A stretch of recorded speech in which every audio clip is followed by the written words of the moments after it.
Hello à tous, c'est Dorian de Planète Grandes Écoles. On se retrouve aujourd'hui pour une nouvelle vidéo portant sur le classement du Financial Times. Comme chaque année, le FT est très attendu de la part des étudiants, mais de l'ensemble de l'écosystème Grande École, puisqu'il classe les 100 meilleurs Masters in Management au monde. Et nous allons décrypter ce classement en profondeur, les différentes évolutions, les leçons qu'il faut en tirer et également les justifications de certaines absences. Cette année est basée sous le signe des records, puisqu'en effet plusieurs records et plusieurs choses sont vraiment à en tirer de ce classement FT.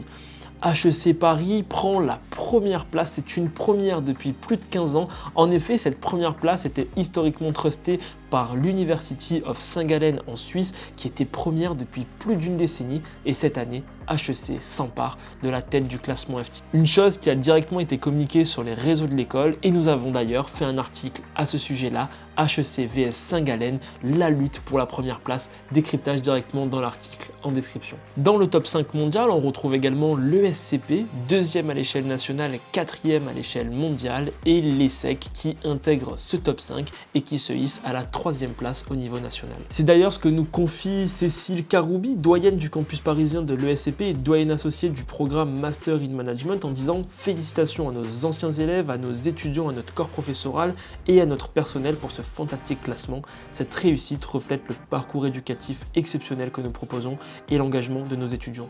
Nous sommes une communauté forte et fière qui s'efforce d'avoir un impact positif sur le monde des affaires. » Cette nouvelle édition du classement du Financial Times est également une excellente opération pour EM Lyon qui, classé 40e il y a quelques années, se hisse cette année à la 7e place mondiale et à la 4e place nationale. C'est une augmentation de 2 places par rapport à l'année précédente et Isabelle Huot nous a confié la chose suivante, directrice générale et présidente du directoire d'EM Lyon. EM Lyon confirme sa 4e position en France dans le classement Master in Management du Financial Times et se classe au 7e rang mondial. Nous nous en réjouissons car cela reflète l'engagement des équipes d'EM Lyon pour délivrer un Master in Management à la hauteur des attentes de nos étudiants. Pour ce qui concerne la responsabilité sociale et environnementale qui nous tient particulièrement à cœur, la mobilisation d'EM Lyon est saluée par le FT. En effet, cette année est très novatrice dans la méthodologie employée par le FT puisque pour la première fois, des critères ESG de bilan carbone de RSE ont été mis en place dans la méthodologie et fait de fait part intégrante de ce classement. Cela explique notamment la bonne position d'écoles très engagées dans le secteur, à l'instar d'EM Lyon, devenue société à mission, mais également Grenoble École de Management, TBS Éducation ou encore Audencia, qui investit massivement sur ces sujets. Pour conclure cette 5e place au niveau national et 11e place au niveau mondial, nous retrouve l'EDEC Business School qui prend une place par rapport à l'année précédente. Vous l'avez donc compris, le match entre EM Lyon et l'EDEC fait rage d'année en année, entre les classements nationaux, les classements internationaux et le classement SIGEM. On en a fait une vidéo qui se retrouve juste ici, vous pouvez directement y aller. Quelle est la véritable 4e? La réponse dans cette vidéo. Allez, sans plus attendre, on retrouve cette fois-ci le palmarès du FT 2023 des écoles de management françaises et du top 21, puisqu'en effet, cette année, 21 écoles ont été classées, c'est 3 de moins que l'année précédente. On y retrouve notamment Neoma à la 6e place, National 25e place mondiale, on retrouve Audencia à la 7e place qui a fait un bond de 20 places à l'échelle nationale, Grenoble École de Management dans le top 30 à la 29e place avec une hausse de 8 places. On retrouve ensuite l'IESEG School of Management, Excelia qui s'empare de ce top 10, ICN qui est justement aux portes du top 10 à la 11e place nationale et à la 36e place mondiale, TBS Éducation, Kedge qui fait son entrée dans le classement cette année. En effet, l'école n'était pas présente l'an dernier pour l'édition 2022, mais fait son comeback pour l'année 2023. Et on retrouve ensuite MBS à la 14e place nationale, Institut Mines Télécom Business School, l'ESCA, l'EM Normandie, l'ESC Clermont, l'IAE d'Aix-Marseille, qui est d'ailleurs le seul IAE à être classé dans le FT et ce depuis plusieurs années, notamment grâce à son accréditation dédiée à ce sujet, Rennes School of Business et ensuite l'ESDES qui clôture le palmarès français avec une 78e place internationale et une 21e place nationale. Nous allons à présent nous plonger dans les évolutions plus concrètes. Comme vous l'avez vu dans le classement qui s'est affiché précédemment, il y a énormément de croissance et la majorité des écoles françaises classées au Financial Times cette année ont bondi ou ont pris plusieurs places. C'est une très belle chose pour la France et on peut que s'en réjouir. Il y a notamment TBS Éducation qui se classe à la 37e place internationale et qui a fait un plus 13 pour cette année. Et TBS Éducation nous explique les différentes raisons, selon elle, qui expliquent la hausse dans ce classement. TBS Éducation se démarque notamment sur les critères suivants: l'accompagnement des étudiants, l'innovation pédagogique, la reconnaissance et l'excellence académique du corps professoral et l'engagement en termes de RSE, empreinte carbone et parité. En effet, ces sujets-là, même s'ils restent minoritaires dans le FT, prennent une place de plus en plus importante et de fait, les écoles qui sont précurseurs sur ces sujets-là sont forcément récompensées. Excelia, de son côté, progresse de manière continuelle et linéaire en se hissant dans le top 10 mondial pour cette année, dans le top 9 des écoles post-classe préparatoire d'ailleurs, et dans une 33e place mondiale. En effet, c'est ce que confie Bruno Neil, directeur général d'Excelia, qui explique que notre business school démontre une nouvelle fois sa structure internationale.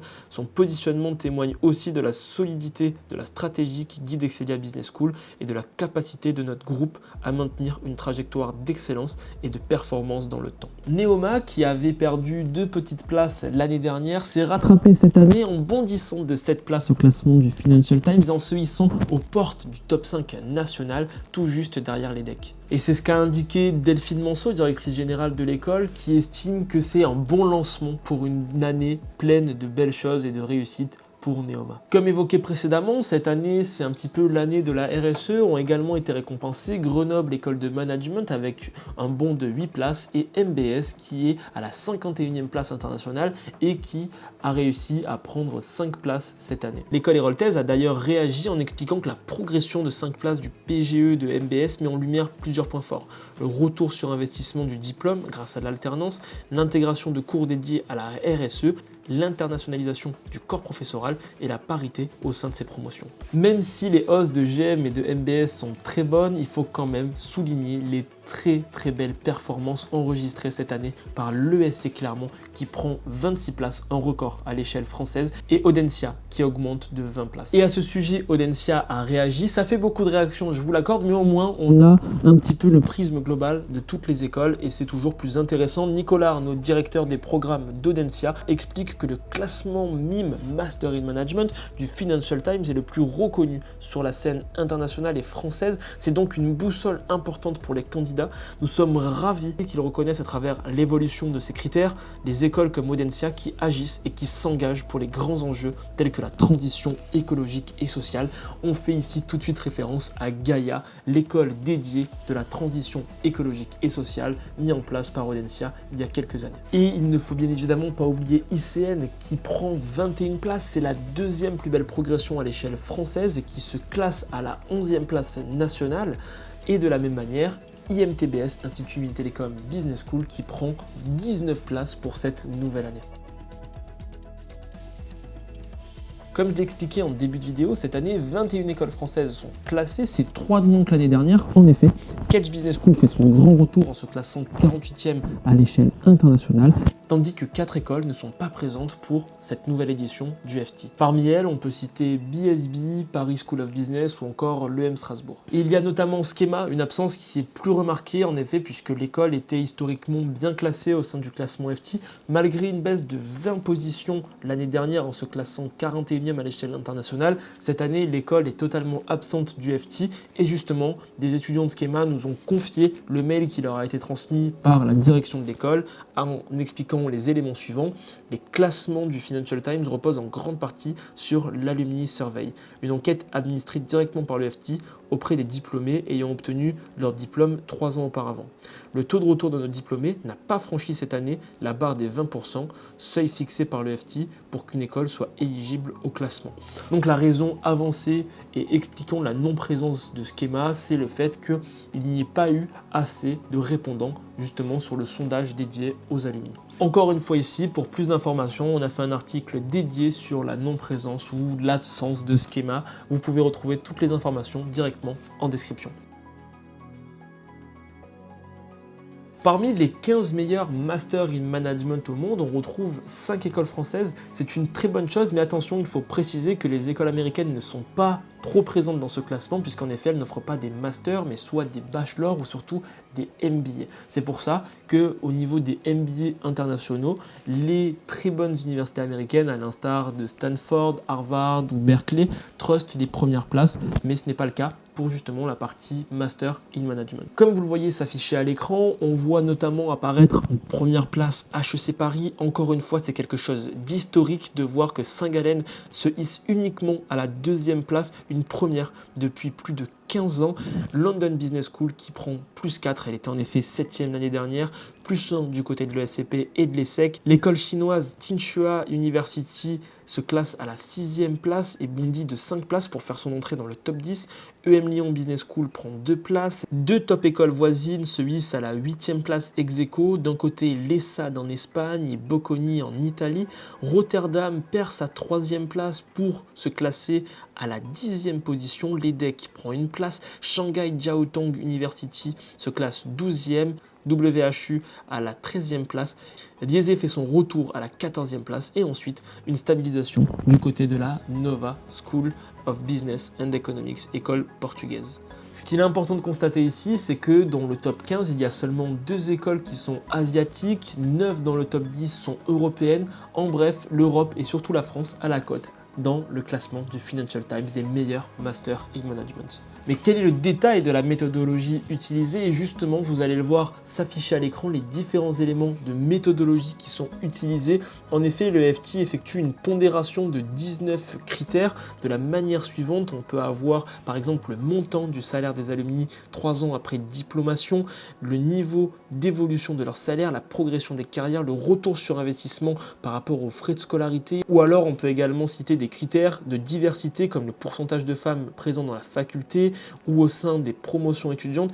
En bref, des éléments et des critères qui sont très importants et qui s'orientent davantage vers des critères ESG et de RSE. Et c'est justement une très bonne chose que des classements de cette ampleur prennent de plus en plus en compte ces critères-là, puisque c'est des classements de référence et qu'ils ont une légitimité bien plus importante que des classements justement uniquement dédiés à ces critères-là. On a ici un classement qui se veut donc être cohérent, qui juge l'employabilité, l'académique, la diversité et l'ensemble des enjeux écologiques. Donc un classement qui, encore une fois, est une référence pour beaucoup dans leur choix d'école, mais aussi dans leur choix de carrière future. Dis-nous en commentaire ce que tu penses du classement du Financial Times. C'était Dorian, plein de grandes écoles, et on se retrouve très vite pour de nouvelles vidéos.